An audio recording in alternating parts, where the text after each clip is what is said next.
Nous menons un son avec Tatane. Le son, il appelle ça de la s'attraper. Le son, il joue en radio au Costa Rica. Ah ouais. Comment son là arrive là-bas? Aucune idée. Bonjour Timat. Bonjour. Alors, tu es aujourd'hui invité pour une interview palabre. Ok. Tu vas parler de ton parcours, de ton actu. Donc, tu es chanteur et tu composes aussi? Ouais, j'écris, mais composer de la musique, non, je fais pas. Tu écris les chansons? J'écris, ouais, ça. j'écris. Ouais. Ok. Alors, pour commencer, est-ce que tu peux me parler de 3 moments qui ont marqué ta vie, que ce soit dans le pro ou perso, comme on veut? Le premier, je pense que c'est le plus fort, c'est l'arrivée de ma fille, la naissance de ma fille. Mon premier album solo. L'album s'appelle L'Élite. Il est là, L'Élite. C'est un moment bien kiffé aussi dans mon vie, c'est le retour de NG. Mais en prio, tu mets l'arrivée de ta fille, c'est le plus fort. Le truc le plus fort de toute mon vie. Alors, on va commencer par le début. T'as commencé très jeune la chanson en fait. Hein. Oui. Vers 12 ans, t'as un premier groupe qui s'appelle les Ninjas, c'est ça? C'est ça, ouais. Et avant, tu composais déjà avant ça? Non, du tout. Du tout. Avant c'était football. Ah ouais. C'était que football. Et après, ma rencontre Jojo, nous étions joué football ensemble, MC Jojo. Ali, son parrain c'était MJK à l'époque. MJK c'était un artiste assez connu aussi ici. Et voilà, il y a Niwama, il a fait un petit groupe, tout ça. Est-ce que me mettre dedans? On a dit ouais, pas de souci, on y va. Et voilà, là, on a fait comme ça. Et nous étions en 6e, nous étions déjà l'Apollo. Nous étions fait déjà bonne photo, on a demandé des vidéos. Déjà la star. Ouais, je me rappelle, on avait bonne fille en 3e, 4e.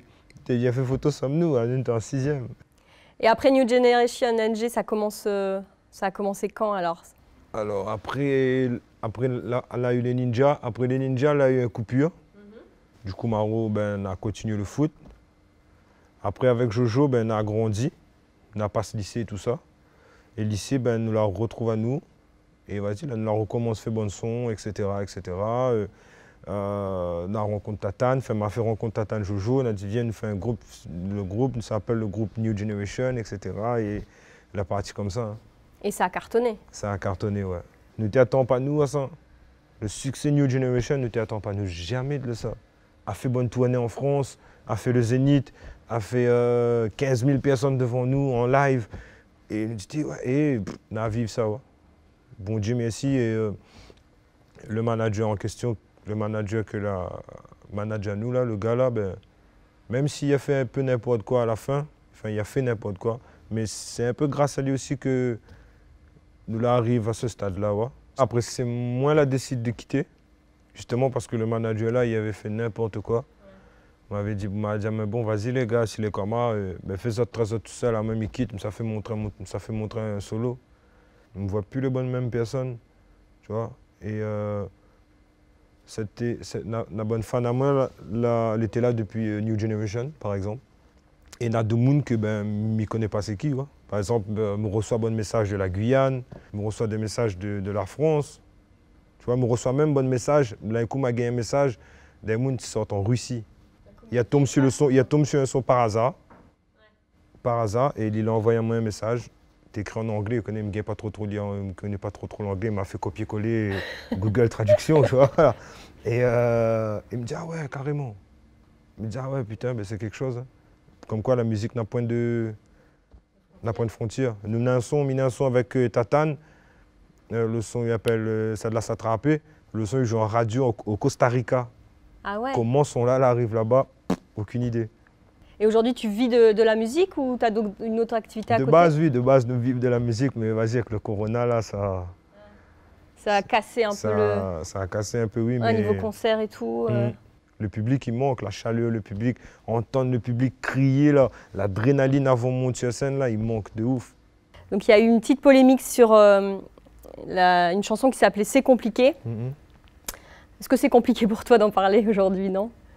Ouais, parce que c'est un truc que la touche à moi vraiment, ça va. L'ampleur que la prend. Alors que le message que m'a voulu faire passer, c'est pas du tout ça. Ouais. C'est pas du tout ça. Et comme on avait réfléchi, il m'avait dit, bon, on connaît que, mais ça fait sorte son là. Mais ça fait aussi celui de la réponse de la fille aussi. Et il m'a dit avec le Anso, viens nous écrire ensemble, c'est nous qui l'a écrit. Le son d'Anso, c'est moi qui l'ai écrit. Il m'a dit, réponds à moi, il faut répondre à moi. Tu vois? Et si personne ne t'en parle pas de ça, si le Letchi ne fait pas tout un plat pour ça, la vérité, les deux sons auraient été deux tubes. Ouais, les deux étaient liés, quoi. La chanson d'Anso, c'était quoi? Elle te répondait? Ouais, il te répondait à moi, il te disait, genre, ben aussi, on a fait le même train. Ouais. Ouais. Ou pour dire, moi, il est compliqué, etc., etc. Mais tu l'as fait aussi, toi. Ouais, donc en gros, elle te calmait, elle disait, bon, on est pareil, les filles, les garçons. Exactement. Exactement. Ouais. Et par rapport à toute la polémique là, ben les deux sons là passent à la trappe. Alors aujourd'hui, tu es sur quoi? C'est quoi tes projets aujourd'hui dans la musique? Et puis je pense que tu as d'autres projets, tu le portes sur toi? Ouais, ça c'est... Ben nous l'a décidé de relancer la marque, de relancer mon marque qui s'appelle l'Elite. Nous essayons de faire une nouvelle collection à peu près tous les 3-4 mois avec mon associé, qui est mon manager, et 2 autres gars aussi. Ensuite, ben, après, niveau musique, on a un nouvel EP, il s'appelle Pile ou Face. On a 8 titres dessus. En fait, ce sera en 3 parties. Donc, ça fait 8 titres. Après, il fait une réédition encore de 8 titres. Après, il fait sortir les 16, plus 8 titres encore. Et à la fin, ça sera l'album complet. Ah ouais. Et ça, c'est le fait du confinement qu'il n'y ait pas de concert. Tu as eu le temps de te poser pour faire tout ça? Parce que c'est du boulot. La vérité, avant le confinement, on avait un album entier de près. D'accord, déjà. On avait un album à peu près de, je sais pas, on va dire, 24 titres à peu près. De près, t'es là, t'es dans un coin.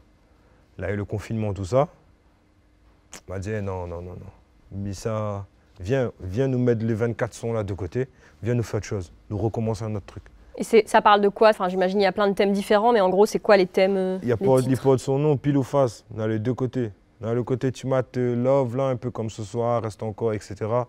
Et dans le tu mates côté street, vraiment très street. Les doux mais les durs en même temps. Bah ouais, sinon c'est pas drôle, hein. Faut être un peu un mélange. Hein. Voilà, c'est pour ça qu'on m'a décidé d'appeler Pile ou Face. C'est du monde choisit lesquelles quelle facette de tu mates tu veux, je te préfère. Ok. Et les fringues, tu veux être un peu entrepreneur, faire des choses différentes Ouais, je veux faire autre chose après, ouais, je voudrais bien faire autre chose. Ouais. Mais ça y est, de toucher un peu à tout. Donc pareil dans mon vie, ouais, j'aimerais bien, je sais pas, ouvrir des entreprises, avoir des entreprises ou un truc comme ça, tu vois. Je veux pas faire la musique toute mon vie non plus, hein.